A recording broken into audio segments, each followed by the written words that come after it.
கிரேக்க நாட்டைச் சேர்ந்த ஒரு ஓவியர் எதையும் மிக தத்ரூபமாக வரையக்கூடியவர்.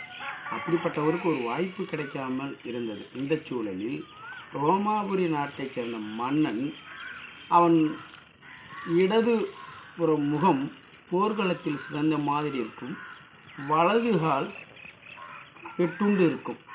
அப்படிப்பட்ட மன்னனை தத்ரூபமாக வரைய வேண்டும். அவர் மனம் கோணாமல் இருக்க வேண்டும். ஒருவேளை வரையப்பட்ட ஓவியம் அவர் மனதை புண்படுத்தினால் அந்த ஓவியருக்கு சிறை தண்டனை வழங்கப்படும் என்கின்ற செய்தியோடு தண்டோரா போடப்படுகிறது. இந்த செய்தி கிரேக்க நாட்டு ஓவியருக்கு கிடைக்கிறது. இவர் அந்த வாய்ப்பை பயன்படுத்தி அந்த போட்டியில் பங்கேற்கிறார். அப்படி பங்கேற்று ஒரு அழகிய ஓவியத்தை வரைந்து அமைச்சரவைக்கு முன்பு திரைசீலையிட்டு அந்த ஓவியத்தை விலக்கி பார்க்கிறார்கள்.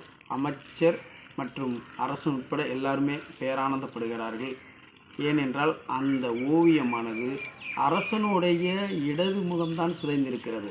ஆனால் அவர் குதிரையிலே ஒரு வேட்டைக்கு போகிறார்.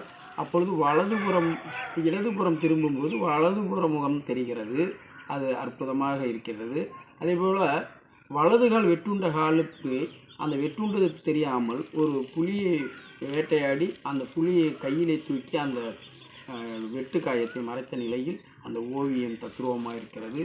அந்த அரசர் பேரானந்தப்பட்டு பொன்பொருளை அந்த ஓவியருக்கு வழங்கினார்.